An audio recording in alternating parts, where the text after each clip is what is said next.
All right. Well, as I said, a lot of people have come to the party. It is always nice when you feel like you're up against it to suddenly realise that you're not alone. And can I say that I've had support from some of the most unexpected quarters, as I said, including a call from Rabbit Hole Radio yesterday of support, and I greatly appreciate that.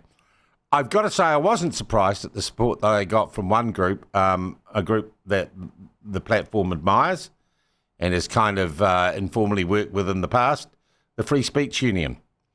And they have taken up the cause as well, including calling me a canary yesterday in a press release about what has gone on.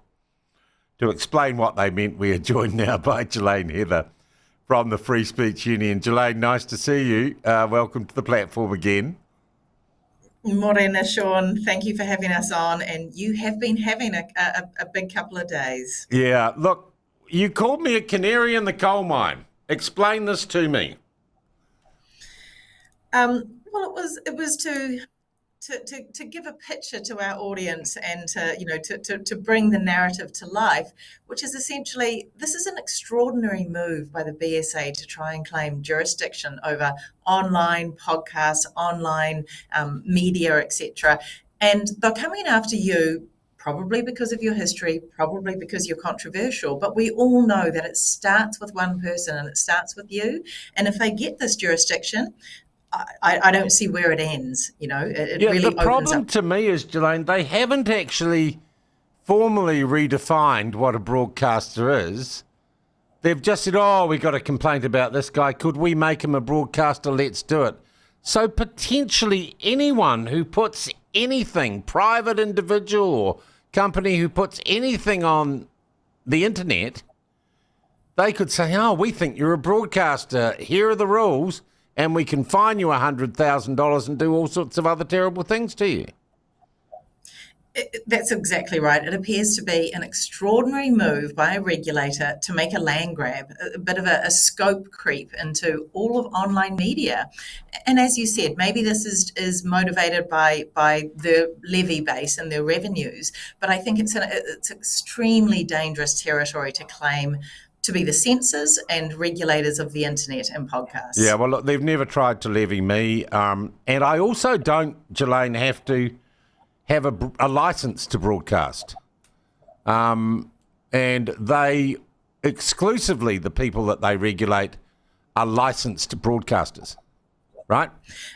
They've also talked in I think it was their 2023 annual report, about how many of the young people, the rangatahi, are getting online media in different ways, and they even admitted that they don't regulate that regime. So in their own words, they've sort of taken themselves out of the scope, but now they appear to be wanting to step into the breach. Yeah, look, and a number of people, I just want to say, Jillaine, a number of people have raised the issue of Radio Aotearoa taking a feed from us.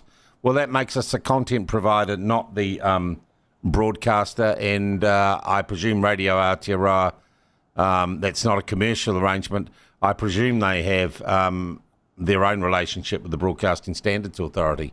So, clean skin there. Yeah, Jillaine, you were going to say? No, exactly. I think there are definitely two issues here. One is the attempt at jurisdiction, right? Their attempt to regulate you and other online media providers and podcasters, because it won't just stop with you. And the second is, let's even have a look at the merits of the complaint that they're basing this on. One person says that they don't like, what you say. I might disagree with you about cultural practices, but I'll defend your right to call anything mumbo jumbo in this world, macroeconomics, Catholicism, the tea Well, the kainga. only time I've ever fallen foul of them, well, I didn't, my employer did, Radio Live, or was it Med? It was Radio Live. They spent 8 months and took unprecedented steps to consult outside the BSA to find academics who would essentially call me a racist. And at that time, that decision caused deep concern amongst many journalists in that it seemed to be a witch hunt. And in a wider sense, it seems to me, Jillaine, in a even wider free speech issue, the codification of acceptable codes of conduct in any profession, and we can talk about real estate or dentistry or midwifery.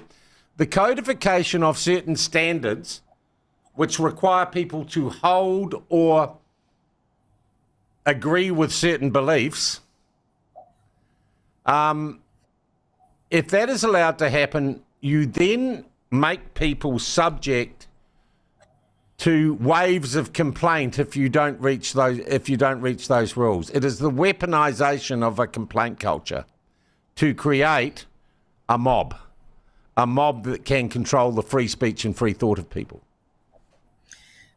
I agree, Sean. I think this is an extremely dangerous step into incursions on freedom of expression in every way, and wanting to enforce conformity of belief, conformity of thought. I think they've overplayed their hand. I applaud Winston and David Seymour for jumping in and backing you and demanding that the Broadcasting Standards Authority, justify their move. Well, can I just say, Stacey Wood, the Chief Executive, I've just been told, is on ZB Live right now, the woman who wouldn't take my phone calls yesterday. It'd be interesting to see if perhaps she's taken up your call of action and she's telling them that the BSA is stepping back from this fight and does not have jurisdiction. I doubt that's the cause. Okay. I doubt that's... Yeah, I just gobsmacked by that. Look, I made an offer this morning, Jillaine. I said, if you stop doing this, if you stop stepping outside, acting ultra vires, I'll let the matter rest. Or the platform would. I don't think they're going to. And every piece of advice I've had says you can get this judicially reviewed, and they probably don't have a leg to stand on. Of course, they're spending taxpayers' money, or the people they levy's money to fight this, so they're probably not going to take my peace offering. And I'm honestly, let's have the conversation here openly. Where do we go next with this?